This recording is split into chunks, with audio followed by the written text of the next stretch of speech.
Phew! Now it actually looks livable. With the dust and clutter swept out, fresh air drifts into the tiny apartment at last. After another round of scrubbing the floor, I plop down to rest. My gaze lands on the paint-covered ceiling and walls. Rafayel said he lived here before. Did he create these paintings himself? Although the paint has peeled and faded with age, I can still make out the bold colors and untamed brushstrokes. They're kind of similar to Rafayel's style, but there's something different about them. What you looking at? I'm just admiring the art. A familiar face appears in my line of sight. I grab his sleeve, point to the walls, and share my thoughts. Ah, I see. You know, your artistic intuition is sharper than 99.8% of the world's population by now, Master. When you hang out with a talented artist all day, it's hard not to pick up a thing or two. So, what else have you noticed? Tell me. I see parts that were covered or painted over. I frame a section of the ceiling with my fingers. Rafayel lies down beside me so we can look at it together. Right here. It's sort of like a black cactus. But if you look closely, there's orange and bright pink underneath. Why would the artist cover up these warm, vivid colors? Well, it's because... He leans in closer until our foreheads touch. His voice is like a warm mist near my ear. Colors that are bright like the sun, sure, they're beautiful and passionate, but they can burn anyone who comes too close. Like a kite with no string, the viewer will be caught in the scorching heat until they're nothing but ash. What are you trying to say? Rafayel doesn't answer me. He sits up and pulls me along with him. Break time's over. Let's power through this and finish unpacking. Then I'll take you to the best seafood place in town. As I stand, I notice a messy stack of sketches that wasn't there before. They're right next to our suitcases. I just pulled these out from under a cabinet in the bedroom. Sensing my confusion, Rafayel slips the yellowed, delicate pages into a bag as he speaks. I thought I already collected all of his sketches, but it looks like he stashed some away. His sketches? So those and the paintings on the walls aren't yours? Yep, they're definitely not mine. Back then, I couldn't bring myself to paint for a while. These works and this apartment belonged to someone who was basically my art teacher. You've never mentioned him before. He's been missing for years. Missing? That's what the news said. But in reality, he's... In reality, I just let myself believe he was missing. After carefully placing the sketches into a separate box, Rafayel returns to unpacking our suitcases. He liked the world above the waves. Many years ago, he left Lemuria to paint landscapes he had never seen before. Maybe he really did find his own utopia, and it was so enchanting that he forgot to come back. There's no sadness on his face. I'm not sure if I should ask any more questions, but then he closes the suitcase. All right. Actually, wait. I almost forgot this. Rafayel puts a fancy-looking wine box on a prominent spot. It's the gift for the winery owner at tonight's banquet. Despite the bottle being tightly wrapped, the wine's rich, mellow aroma quickly permeates the room. It's called Dionysus, named after the god of wine himself. It must taste amazing. Sadly, it's too strong for tonight's dinner. Rafayel grabs my coat in one hand and turns me around with the other. Let's get going. We'll pick out something more suitable once we're at the restaurant.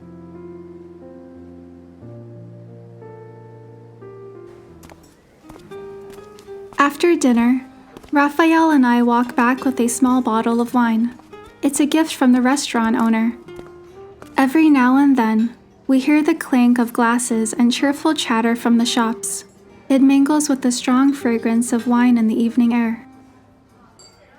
I didn't expect the restaurant owner to actually know you. And they see you as Lil Raf, not Rafayel, who's a famous artist. In my defense, I wasn't exactly a kid at the time.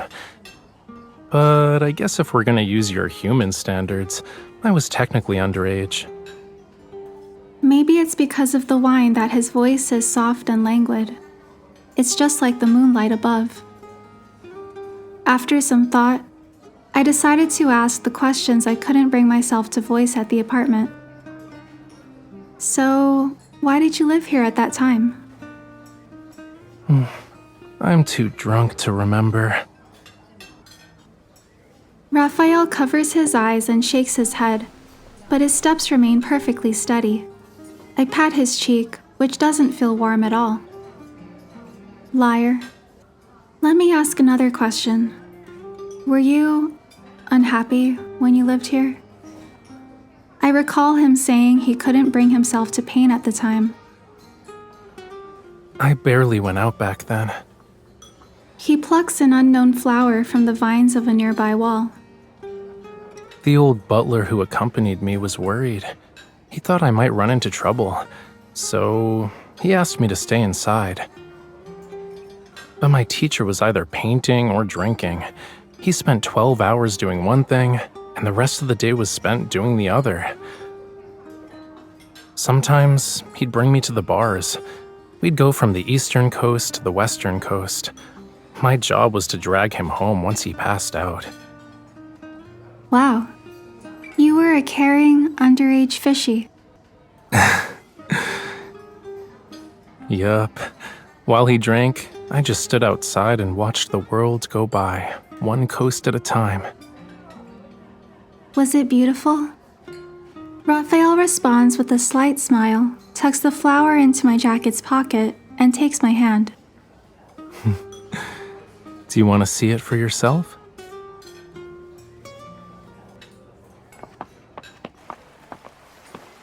Following the path through rows of grape arbors, we arrive at a secluded coast. Give me your hand. 1, 2, 3.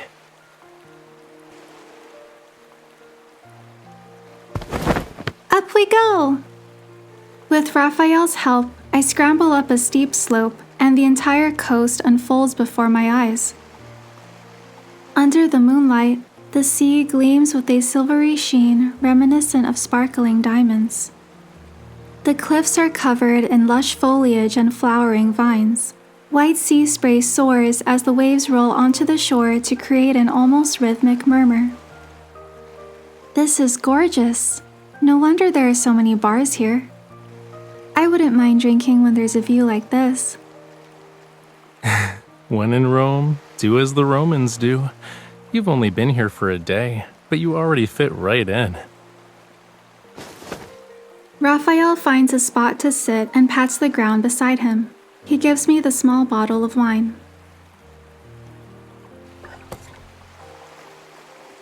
The scenery used to be more beautiful than this. The sea was a vivid greenish blue, the meadows were full of daisies, and seagulls would circle those red cliffs. I'd sit here and watch the sun dip below the horizon. Then the moon started its shift. It's still stunning. Somehow it feels soothing, like the ocean is washing my worries away. I sip the wine, and I realize something. Maybe your teacher dragged you outside on purpose. You were depressed. He might have been trying to cheer you up. I doubt it. Art and booze were all that mattered to him. He wasn't the type to have hidden goals. But if he ever makes it back from that utopia, I'll ask him. He grips the bottle, but doesn't drink. He just quietly looks at the sea. I'm not sure if I should pry further, so I look around to find something that could lighten the mood. You said something about red cliffs. Where are they? I don't see them. It's too dark right now. Besides, the winery's in the way. He points to a manor-like building in the distance. Hohenlos Winery. We're going there tomorrow night. Oh, so that's its name. You didn't bother to read the invitation and just followed me here. Aren't you afraid I'll sell you off? You're the one who said this was no big deal, but you came all the way here. That's not what I said, cutie. I said the owner isn't exactly a friend of mine, but he's important. I've waited a long time for this invitation. What does that mean? It's rare to see you so eager to socialize. Do you have plans for tomorrow? What do you mean by plans? I'm not sure.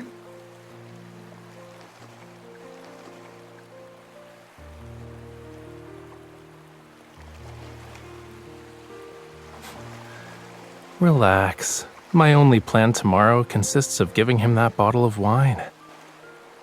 Did you plan anything for tomorrow's banquet? Of course. Isn't it already on that table? I'll be gifting the fine wine I've carefully prepared as a present. I nod a few seconds later. I'm unable to shake off this odd feeling. Raphael rests his head on my shoulder, takes a tiny sip, and gives the bottle back to me. The breeze is perfect tonight. Let's stay here for a while longer. Drink as much as you want. We'll sleep it off later. We'll rest until tomorrow, when the banquet begins.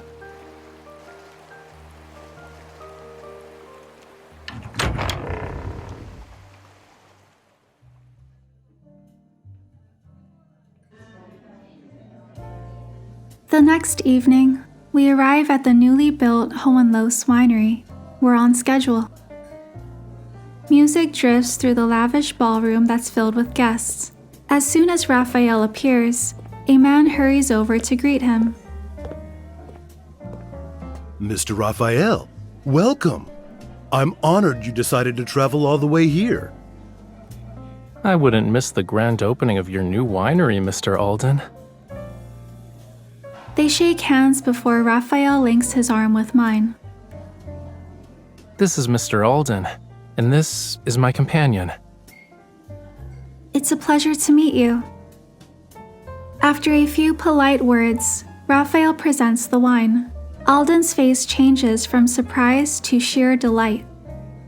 This is the Dionysus? It's a small gift, nothing more. Dionysus? Aren't there only 5 bottles of it in the world?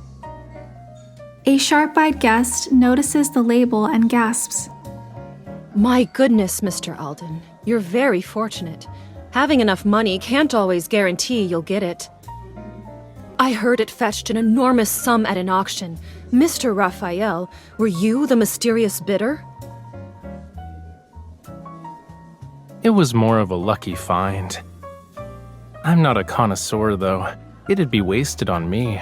So I thought it should go to someone who truly appreciates it, such as Mr. Alden. If it can bring joy to everyone for a grand occasion, then that's even better. You're too kind, Mr. Raphael. Alden thanks him profusely and summons the sommelier to take the wine away. Raphael maintains his courteous smile as he exchanges a few more words with Alden. Then he turns his attention to me. Why are you staring at me? Raphael picks up a bite-sized pastry and holds it up to my mouth. It's just, I haven't seen you in a crowd like this in ages. It's a little odd. How did you meet Mr. Alden anyway? Aside from being in the wine business, he likes collecting art. He visited a few of my exhibitions overseas. He even attended that lecture I gave on Lemuria's art in Lincoln. As we talk, we move to the other side of the hall. Glass display cases are thoughtfully arranged throughout the area. Each showcases items from Mr. Alden's personal art collection. If that's it, then why did you give him something so valuable? You also said he was important. I asked the question that's been nagging me since yesterday. As I've said before, a wine should be with someone who suits it. That's how it can fulfill its real purpose. He suddenly stops in his tracks, and his gaze is fixed on the wall behind me. I turn to see an oil painting. It shows a shimmering sea. Each wave's crest glimmers with highlights. Those are... Scales. My eyes widen as I move closer to it.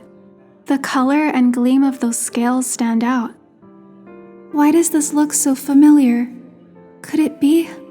Okay, you've looked enough for today. A hand covers my eyes, but it's too late. I remember now. Those beautiful scales. I saw them on Rafayel before. A horrifying thought surfaces in my mind. I open my mouth, but no words come out.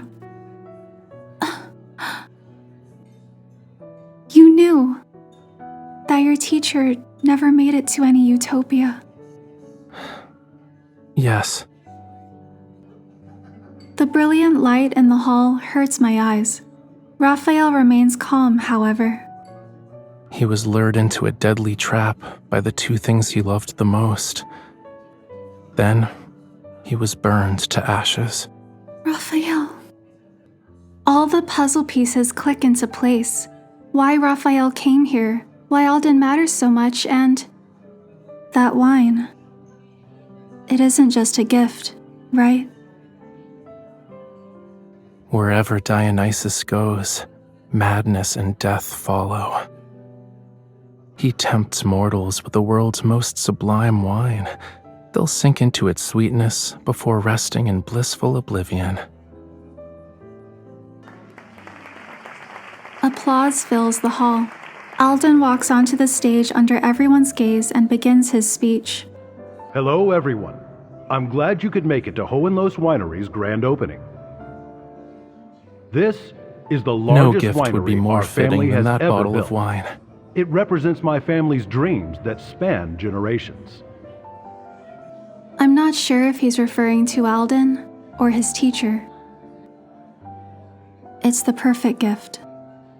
Those who are wronged will find peace, and the greedy will be judged.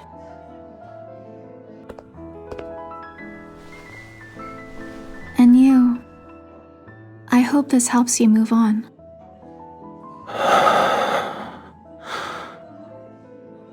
I'd like to give special thanks to Mr. Rafayel.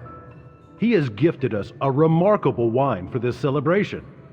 The spotlight suddenly moves as Alden raises his glass to Rafayel. The bottle of Dionysus sits on the table beside him. Let's make a toast, everyone.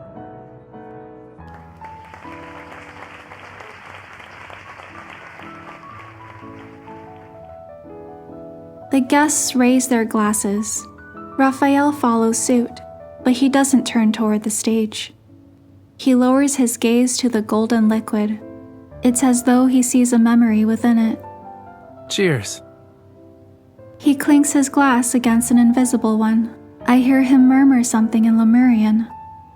Akamanova. What did you say? I said, He gently clinks his glass against mine.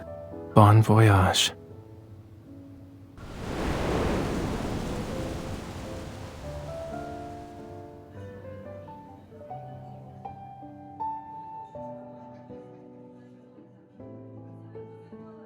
After Alden's speech, Rafayel tells me to wait here. He disappears into the crowd before I can say a word. Time passes, but he still hasn't returned. And just as I'm about to go look for him, Sorry to keep you waiting. Raphael, did something happen? There are too many people for anything to happen. He takes my half-empty glass and chugs it in one go. Are you sure you're okay? Of course.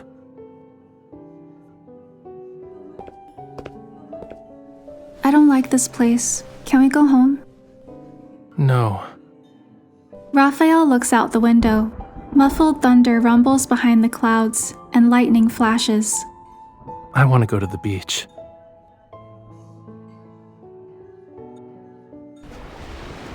Dark clouds loom overhead. Waves roll in, and the water rises past our ankles. Raphael pulls out a tiny vial from his pocket. Something inside it shimmers faintly. Scales. He must have gone back for them when he told me to wait. Do you remember what I said, cutie? Life that's born in the sea ultimately returns to it. We find a different kind of eternity in the ocean's depths. A gentle flame envelops the vial as Raphael kneels and puts it in the water. The wave carries it away until the tiny ember vanishes at the point where the sea meets the sky. A long time ago, he was the one who helped me leave this place. Are you talking about your teacher? Yeah, he kept just enough money for one final drink. He used the rest to buy 2 new identities for me and the old butler, and the tickets that had let us leave. He looks at the winery in the distance. Silhouettes dance across the windows like scenes from an eerie play. Now, I've finally returned the favor. I gave him a proper goodbye. You did. Do you want to dance? Sure.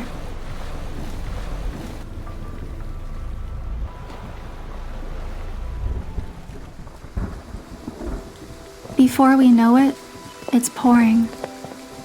But we keep dancing. Our clothes are soaked. The waves rise and wash over our legs.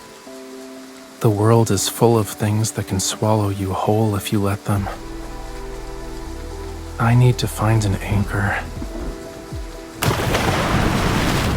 One of us falters, I'm not sure who, and we lose our balance. We fall into the ocean. Countless waves engulf me until a warm touch lifts me out of the cold water.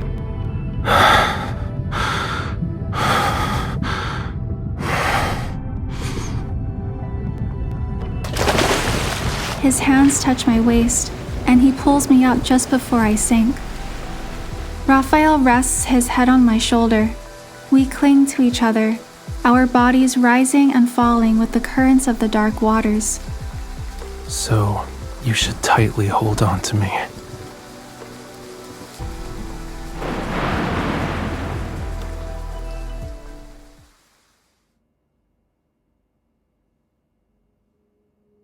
Alden, the owner of Hohenlohe's Winery, was discovered in a barrel of his own wine this morning. He had drowned. There were no signs of foul play at the crime scene, and the police have initially ruled it as a suicide. Gentle daylight filters through the curtains and spills across my open book. A blue ocean under the sun spans the page. Change the channel. I thought you weren't watching it. On Raphael's lap, I respond. I was listening. You're so bossy. Soothing music fills the room. Engrossed in our own quiet tasks, we lean against each other. The stormy night and everything that happened at the winery gradually fade from our minds. It's like clouds giving way to clear skies. After a while, he speaks. Are you afraid? Of who I am, I mean. Is that why you brought me to the winery? You wanted to see my reaction? I won't deny that was part of the reason. Come closer, then I'll tell you. As he lowers himself, I wrap my arms around his neck and plant a chaste kiss on the corner of his lips. When we pull away, I notice an unusual gleam in his eyes. Does that answer your question?